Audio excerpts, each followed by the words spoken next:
Selamat pagi, salam sejahtera untuk kita semua. Peserta didik sekalian, bagaimana kabar kalian hari ini?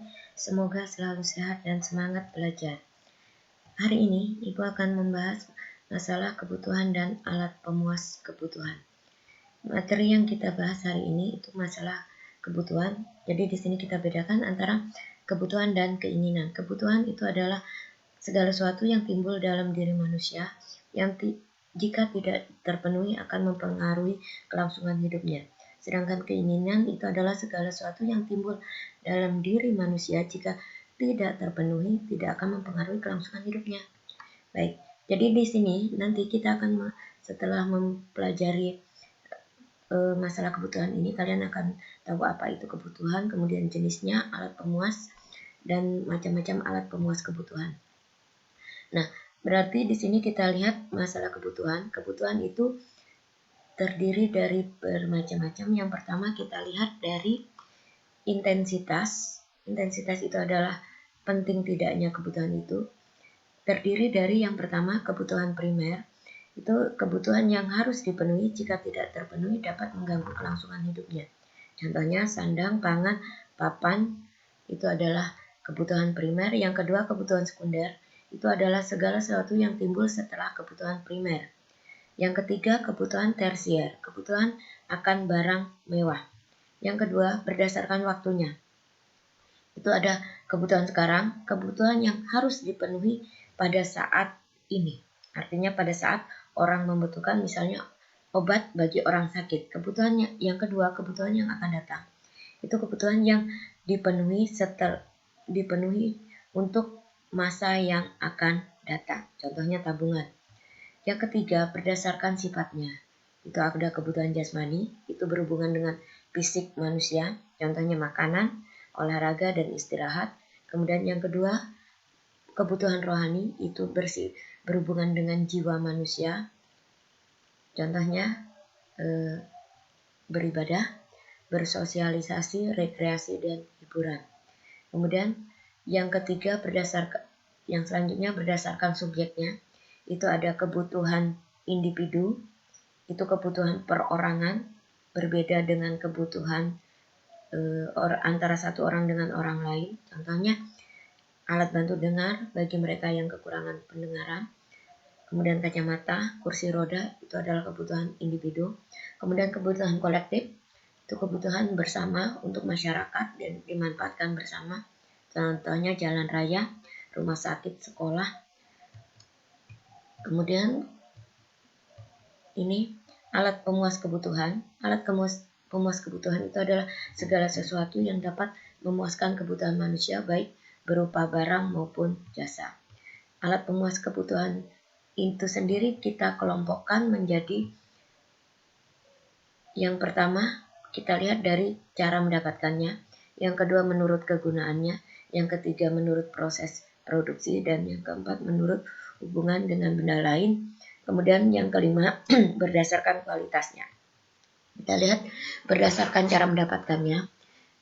Ini yang pertama ada benda ekonomis atau benda ekonomi, itu benda yang jumlahnya terbatas dan untuk memperolehnya perlu pengorbanan.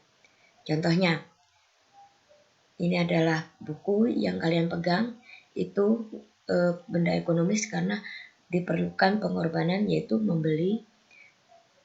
Kemudian yang kedua itu benda bebas, itu jumlahnya tidak terbatas, digunakan semau-maunya. Ini semua yang tersedia di alam, contohnya udara, kemudian sinar matahari, air di laut. Selanjutnya kita lihat dari kegunaannya. Ini ada benda konsumsi, benda yang langsung dapat digunakan untuk memenuhi kebutuhan hidup. Kemudian benda produksi, benda yang dapat memenuhi kebutuhan hidup setelah mengalami proses produksi. Contohnya kain harus dijahit untuk menjadi baju. Selanjutnya kita lihat dari proses produksinya. Ini ada barang mentah. Barang mentah atau bahan baku itu yang diambil dari alam, kemudian belum mengalami proses produksi dan belum bisa digunakan. Nah, contohnya. Kemudian yang kedua, barang setengah jadi, itu adalah barang yang sudah mengalami proses produksi tapi belum bisa dimanfaatkan. Kita contohkan kain. Kemudian yang ketiga, itu adalah barang jadi. Ini barang yang sudah dapat langsung dikonsumsi oleh manusia. Kain tadi dijahit jadi pakaian. Nah, itu sudah pakaian merupakan barang jadi. Kemudian berdasarkan hubungannya dengan benda lain, itu ada barang substitusi, barang yang pemanfaatannya saling atau bisa menggantikan barang lainnya. Contohnya nasi diganti dengan kentang, kemudian mobil ganti dengan kendaraan atau yang lainnya.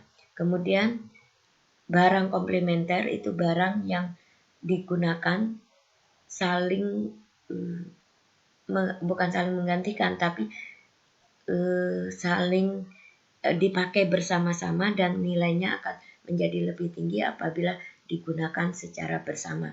Contohnya roti dengan selai, kemudian lampu tidur tidak akan bermanfaat kalau tidak ada bolamnya. Kemudian berdasarkan kualitasnya ada barang superior, ini barang berkualitas tinggi dan pemakaiannya itu menjadikan konsumen menjadi mempunyai kebanggaan. Kemudian ada barang yang kedua itu adalah barang inferior, ini barang berkualitas rendah.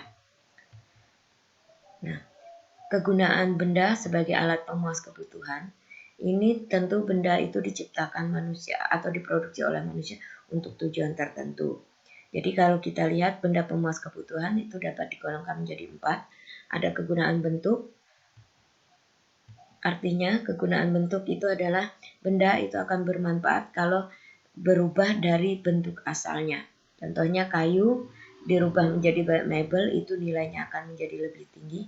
Kemudian tepung dirubah menjadi roti, menjadi makanan itu akan menjadi tinggi nilainya. Yang kedua, kegunaan tempat, barang itu akan bermanfaat apabila dipindahkan dari tempat semula. Ini contoh lain kalian bisa lihat cari sendiri. Contohnya sayur itu kalau di petani itu harganya lebih murah, tapi kalau sudah dipindahkan ke pasar itu nilainya lebih tinggi. Kemudian kegunaan waktu, barang itu akan bermanfaat, nilainya lebih tinggi apabila digunakan tepat waktunya. Contohnya payung bermanfaat atau nilainya sangat tinggi apabila pada waktu hujan atau panas. Tapi kita tidak memerlukan payung pada saat ada badai.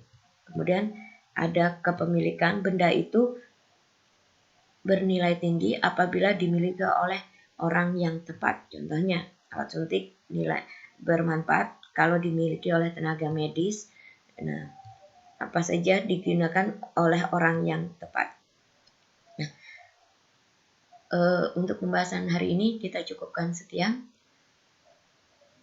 Terima kasih, selamat belajar.